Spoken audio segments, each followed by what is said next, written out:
The Canadian government is drawing sharp criticism for brushing aside warnings from the United States about a disturbing flood of counterfeit Chinese-made military components found in American weapons systems. These fake parts have already been discovered inside U.S. fighter jets, missiles, transport aircraft, and other critical military technologies, raising fears that similar counterfeit components could also be compromising Canada's own defense equipment. Welcome viewers to my channel. Please subscribe, like my video and turn on notifications so you don't miss our next update. Experts warn that the issue is not merely about quality control or oversight, but a serious threat that could endanger the lives of military personnel and weaken national security. The controversy began after a 14-month investigation by the powerful U.S.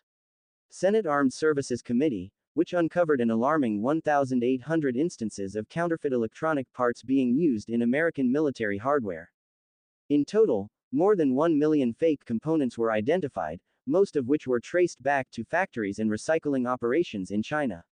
These were not harmless defects or minor imitations, they were faulty or repurposed electronic pieces embedded in high-stakes systems such as missile guidance modules, flight control computers, and navigation displays.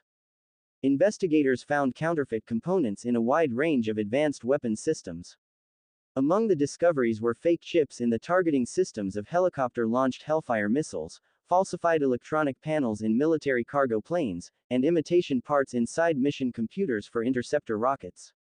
Even naval aircraft, equipped with crucial ice detection sensors necessary for operations in the North Atlantic, were found to contain bogus materials.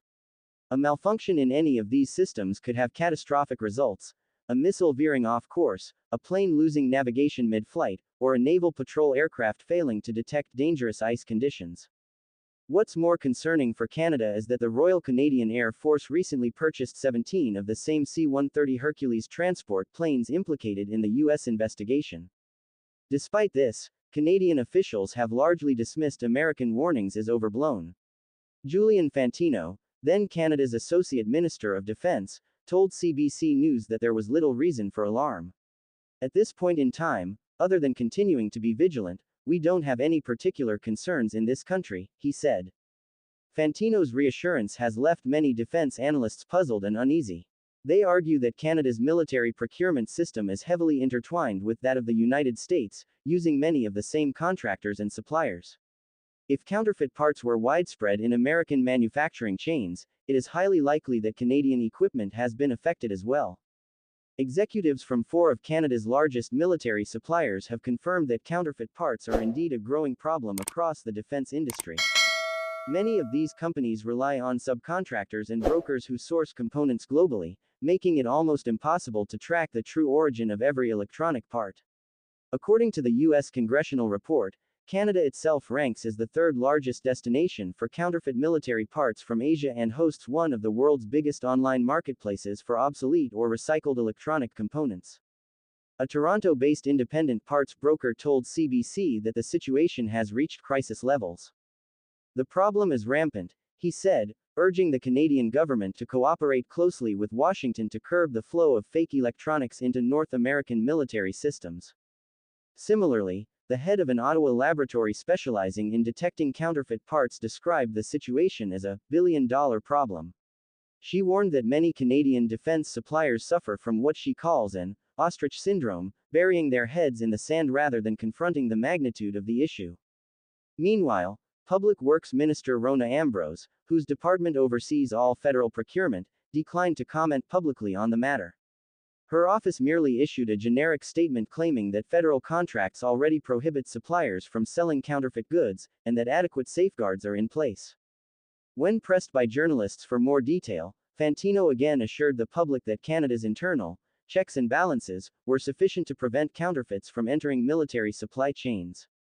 However, when CBC News requested documentation outlining what those safeguards actually were, the Department of National Defense delayed its response for nearly a week before releasing a brief written statement. The statement said only that rigorous processes ensure all spare parts used in Canadian Forces equipment are of the highest quality, offering little concrete evidence to support that claim.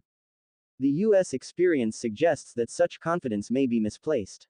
According to the Senate Armed Services Committee, most of the 1,800 known counterfeit cases in the United States had never been reported to the Department of Defense or to law enforcement. In some instances, contractors who discovered counterfeit components waited months before informing authorities, sometimes only doing so after congressional investigators confronted them directly. Experts say that part of the problem lies in the staggering complexity of the global electronics supply chain. Many defense manufacturers rely on networks of smaller firms scattered across multiple countries, each responsible for a specific piece of production or sourcing. A single counterfeit microchip can pass through half a dozen intermediaries before being installed into a missile or aircraft system. In one striking example from the U.S. report, a fake part found inside a Hellfire missile's targeting system had changed hands through 7 different companies across 3 continents before finally reaching the U.S. Navy. In total, the Senate investigation linked the 1,800 cases to more than 650 companies around the world, but experts suspect that represents only a fraction of the true scale of the problem. The U.S. Government Accountability Office, GAO, America's equivalent of Canada's Auditor General, conducted a sting operation to test the integrity of online electronic markets. Investigators set up a dummy corporation and ordered 16 supposedly military-grade parts from major online suppliers. All 16 items turned out to be counterfeit, and every one of them originated from China. Canadian investigators have witnessed similar patterns. At an advanced laboratory in Ottawa, specialists use high-resolution microscopes and X-ray imaging to identify counterfeit electronics.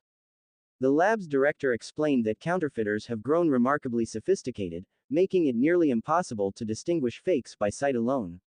She displayed a tiny microchip under a microscope, perfectly clean and new on the surface, but deeper scans revealed internal fractures and corrosion.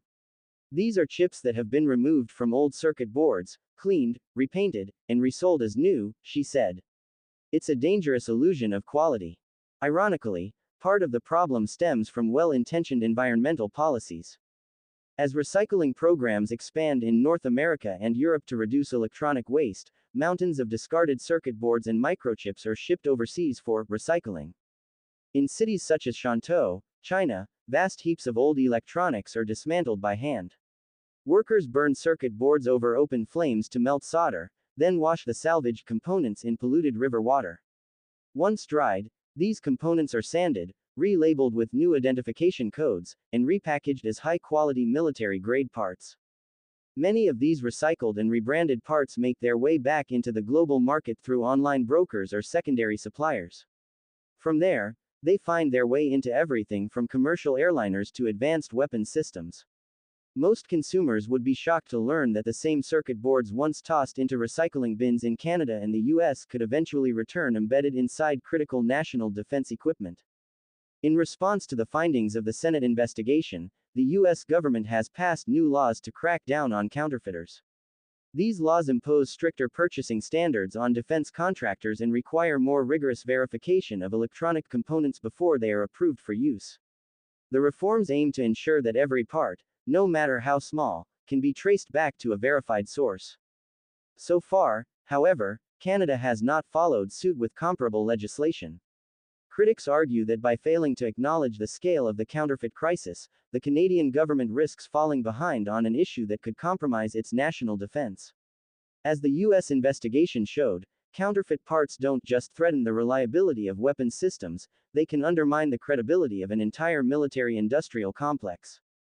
In the absence of decisive action, Canadian officials may soon discover what the Americans already have, that the infiltration of counterfeit parts is deeper, more widespread, and far more dangerous than anyone imagined. For now, the warnings have been issued, the evidence is mounting, and the stakes, both in terms of money and human life, could not be higher. The story begins in the shadowy corridors of global defense supply chains, a world that operates quietly behind layers of secrecy, contracts, and coded transactions. It is a world built on precision, trust, and the assumption that every screw, chip, and circuit within a military aircraft or missile has been crafted to perfection. Yet beneath that confidence lies a dangerous truth, a truth uncovered not through routine oversight but through a sweeping 14-month investigation that shook the American defense establishment to its core. When the United States Senate Armed Services Committee released its findings, the revelations were nothing short of chilling. Over 1 million counterfeit electronic components had infiltrated American military systems, turning cutting-edge defense machinery into ticking time bombs. Fighter jets, transport planes, missiles, and even naval patrol aircraft, all of them had been touched by the invisible hand of global counterfeiting, their precision hardware tainted by cheap imitations made from electronic waste scavenged in the backstreets